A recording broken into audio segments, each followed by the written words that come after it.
ایک اہل حدیث عالم کی داستان، بچپن سے لے کر شہادت تک زندگی کا سفر۔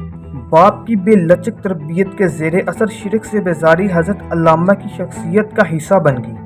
آپ خود اپنی ایک تقریر میں اپنے بچپن کا واقعہ بیان کرتے ہیں کہ ابھی اپنی ماں کی گود میں تھے اور اکلوتے تھے، اور بیٹے بھی ایسے کہ سارے خاندان کی آنکھوں کا تارا۔ آپ بیمار ہو گئے اور بیماری بھی ایسی شدت کہ بچنے کے امکانات بہت کم نظر آنے لگے۔ محلے کی کچھ خواتین آپ کی والدہ کے پاس آئی۔ ان میں سے ایک بولی کہ بچے کو گاؤں کے کنویں پر لے جاؤ اور وہاں جا کر اسے غسل دو، بچہ ہرا بھرا ہو جائے گا۔ گاؤں کا کنواں سیالکوٹ میں مشہور تھا، جیسے مسجد اور گاہوں اور مزاروں پر کنویں ہوتے ہیں۔ ان میں سے منسوب قصے کہانیاں لوگوں نے گڑھی ہوئی ہوتی ہیں، کاروبار چلتے ہیں۔ علامہ شہید کی والدہ نے یہ الفاظ سنے تو بے اختیار جواب دیا، میں یہ تو گوارا کر لوں گی کہ میرا بیٹا مر جائے، لیکن گاؤں کے کنویں پر نہیں لے کے جاؤں گی۔ اگر اللہ نے شفا دینی ہو تو ایسے ہی دے دے گا۔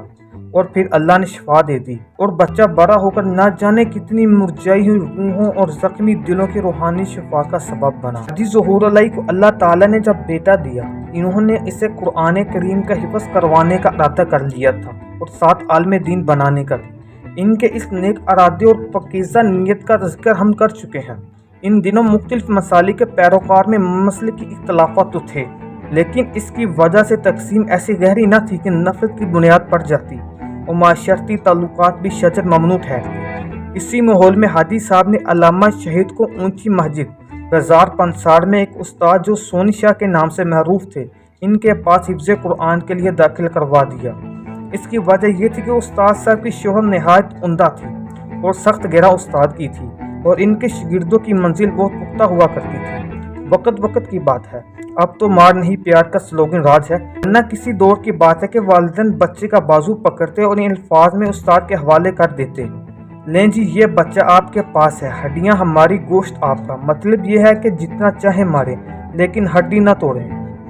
اب یہ تو طے ہے کہ حاجی ظہور علیہ نے ایسا کوئی جملہ نہیں بولا ہوگا۔ احسان علیہ اکلوتے تھے اور لاڈلے بھی تھے، خاندان کی آنکھ کا تارا تھے۔ رہے استاد صاحب، ان کی سخت گیری کا عالم یہ تھا کہ ان کی مسجد اوپر منزل پر تھی۔ گاہے کسی نالائق شاگرد کو سبق سکھانے کے لیے کانوں سے پکڑ کر اٹھا لیتے اور منڈیر سے باہر لٹا دیتے۔ اب کانوں کا کیا حشر ہونا تھا، انسانی رہتے یا گوشت کے، اس کا پتہ نہیں، البتہ یہ ضرور معلوم پڑتا کہ منزل واقعی پختہ کروا دیتے تھے۔ البتہ ایک مسئلہ تھا کہ استاد صاحب کا لہجہ پنجابی تھا، سو اس کا تھوڑا بہت اثر علامہ کے لہجے میں بھی در آیا۔ مدینہ طیبہ میں گزرے ماہ و سال بھی اس پنجابی لہجے کو حجازی رنگ نہ دے سکے۔ حاجی ظہور علیہ کو اس بات کا اندازہ تھا کہ بچے کو قرآن کریم تو اچھی طرح یاد ہو گیا ہے، لیکن عمدہ لہجہ اور اچھا تلفظ بھی ضروری تھا۔ اس مقصد کے لیے تکمیل حفظ کے بعد حاجی ظہور علیہ نے علامہ کو اپنے محلے میں مدرسہ شہابیہ میں داخل کروا دیا۔ مدرسہ شہابیہ سیالکوٹ میں مسلک دیوبند کی مشہور درسگاہ تھا۔ اس میں قاری عبد الرحمن صاحب سندھی حفظ و قرآت کے استاد تھے۔ وہ نہایت عمدہ لہجے میں تلاوت کرتے، آنکھوں سے نبینے تھے۔ علامہ کو ان کی کلاس میں بٹھا دیا گیا۔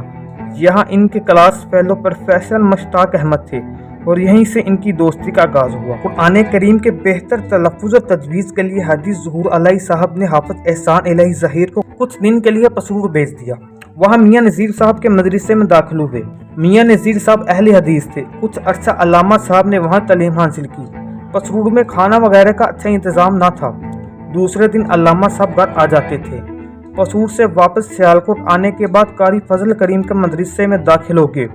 وہاں سے قرات کی باقاعدہ تعلیم حاصل کی، پھر سال بھر یہاں قرات سیکھی اور سند حاصل کی۔ پروفیسر مشتاق احمد شکرکر میں رہائش پذیر ہیں۔ آپ علامہ کے بچپن کے دوست تھے، بلکہ لنگوٹیے کا لفظ مناسب رہے گا۔ علامہ کی ابتدائی تعلیم حفظ قرآن اور لڑکپن کے دنوں کی یادیں۔ پروفیسر صاحب جب گفتگو کر رہے تھے اتنی روحانی سے اور مسلسل بول رہے تھے جیسے ان کے سامنے گزرے واقعات کسی فلم کی مانند رہے ہوں، اور مجھے بہت کم سوالات کی ضرورت پیش آ رہی تھی۔ مجھے اس کی وجہ بھی سمجھ آ رہی تھی کہ علامہ اپنے بچپن میں بھی شاید ایسے ہی تھے جیسے جوانی سے دم آخر تک، یعنی متحرک، تیز دم، پرجوش، سو ایسے آدمی کی ہمراہی میں گزرے واقعات سدا تازہ رہتے ہیں۔ دوستو، یہ تھی ہماری آج کی ایپیسوڈ۔ امید کرتے ہیں آپ کو پسند آئی ہوگی۔ آپ سے ملاقات ہوگی اگلی قسط میں، تب تک کے لیے اپنا اور اپنی اس چینل کا خیال رکھیں۔ اللہ حافظ۔